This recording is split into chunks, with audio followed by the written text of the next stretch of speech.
Hey guys, welcome to the Bourboneering podcast. I'm your host Austin. Let's get started. So today is the second episode of my series, Engineering Your Perfect Whiskey. So this step in the process, we're talking about the mash and fermentation process. We've already discussed how we got the grain, and we're going through the steps. Next, we'll talk about the distillation. But today, we're talking about the mash and fermentation. And as a home brewer, beer maker myself, I'm very at the beginning level of that. But I do know that process. So I'm going to talk to you about this from that perspective because it is very similar to beer. And then tell you kind of where they differ. Every distillery has a slightly different process, and they're all, proprietary and things like that. So I'm going to give you a very general overview and kind of give it from a home brewer's perspective here. And at the end, we're going to review a beer, actually, instead of a whiskey today. I thought that would be fitting. All right, so let's talk about the process first, and then we'll talk about why it's important. So first, you got to mash the grain. And basically, this is the process of converting the starches in the grain into a sugar that the yeast can eat to turn into alcohol. So that's called mashing. You soak them in warm water, usually, at least for home brewing, it's around 150 degrees Fahrenheit. I don't know what that is Celsius, I apologize. But you soak it in that water for an hour or more to convert that starch into yeast. And this is done through an enzyme that is found in malted grain.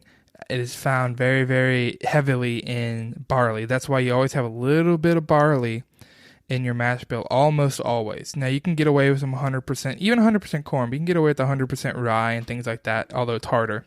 But that little, even just like 5% malted barley creates enough enzyme to convert the rest of the mash into, all the starches in the mash into a sugar.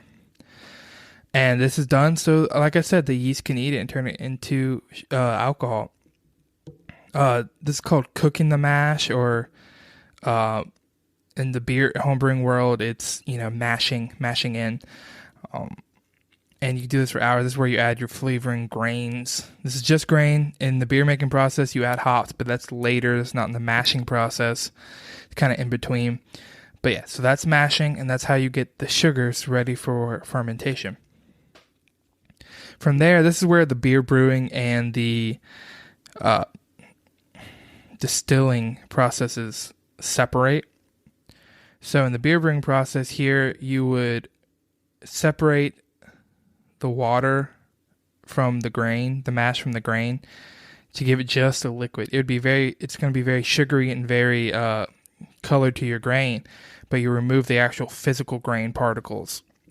And a lot of times in the distillation in the whiskey making process, you don't remove that. That's also in the beer making process. You take that water, you'd boil it, and then eventually you'd add your hops for flavoring and bittering and all that.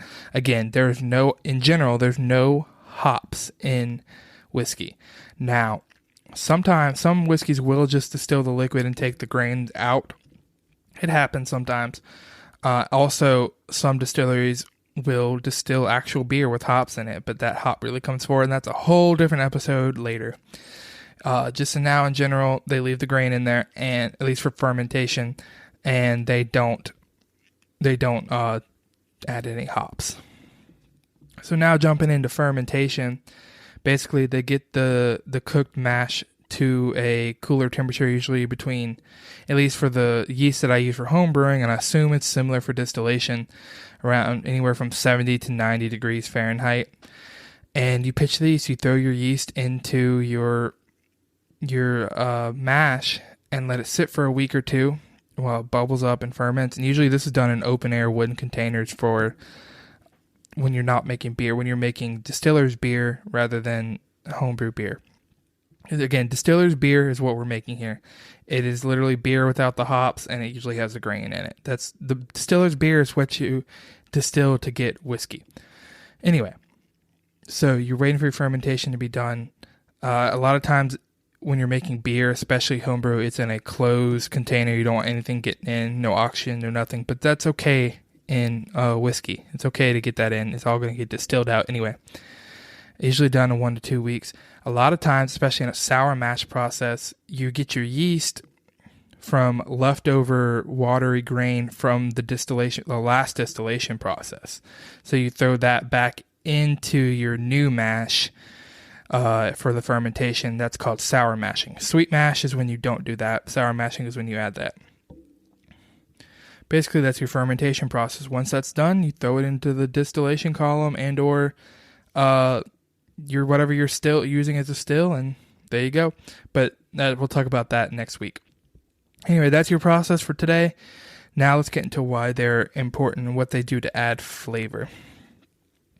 So your mash, the mashing process, going back to that, yeast cannot eat just starch. The starches need to be broken down into simple sugars that are in the grains, and you do this by the hot water, and that activates amylase, which is the enzyme I talked about, and that amylase breaks down the starch into basic sugar. Amylase comes from the grain itself. The malting process kind of kickstart the amylase production in the grain, and that's why, especially in malted barley, because that really has a lot of amylase enzyme in there, and you need that to convert the starch into sugar. So if you didn't have that, you wouldn't be able to make alcohol at all without adding sugar in it, and then it becomes like a rum-like product, and that's totally different. But that's why the mashing is important. Does it play a huge part in the flavor? Yeah, if you don't get a good mash, even if you get enough alcohol to distill, you won't get a whole bunch of sweetness in the end. This is where all the sweetness comes from, the whiskey. Also, like I said, malting helps this process. This is what kickstarts the amylase. That's why you have malted barley and sometimes even malted corn and rye and all that in your mash bill. Now, fermentation, this is real important because it makes the alcohol that we distill and drink. It is those little yeasts, they make the alcohol that is whiskey. They make the beer overall, which is like, anywhere from 5 to 15% alcohol by volume, and then you distill it down into a lot higher proofs, but they're actually what make the alcohol, which, of course, alcohol adds a flavor to your whiskey for sure. But along with alcohol, these little yeasts, they produce chemicals and compounds that add to the flavor. I use the example of Four Roses, and about their single bread. They have 10 mash bills, 10 recipes, 2 different mash bills, and 5 different yeast strains. And they claim, and it's very true, these yeasts create different flavors. Some create a more fruity flavor, some create a more bready flavor. It all impacts the flavor. So yeast and fermentation plays a big role in the overall flavoring, as well as obviously making the alcohol itself in the whiskey. Now, we'll talk way more about flavor when we get to the barreling stage, but this is a big part of the flavor you get out of your final product is the actual fermentation stage.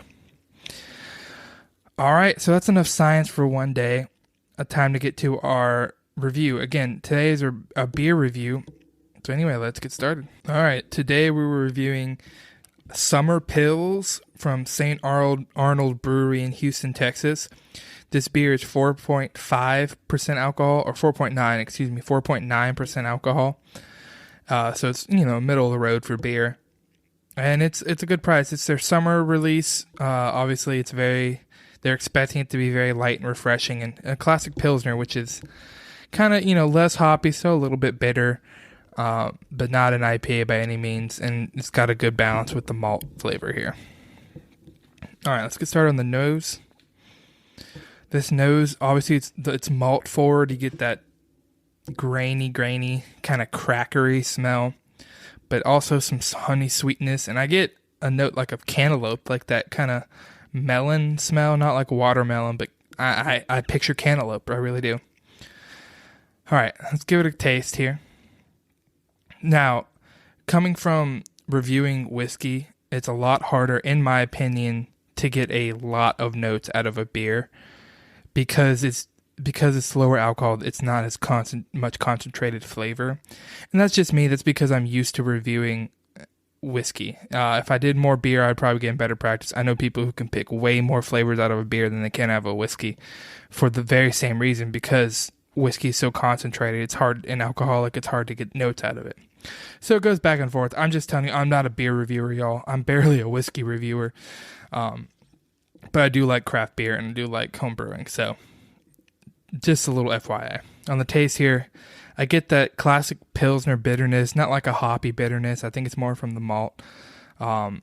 Cracker is definitely there. It's salty. It's weird. The cracker note tastes like an unsalted cracker, kind of like some unleavened bread if you ever had that. But then there is a salty note on the back, but they don't combine to make like a saltine cracker taste.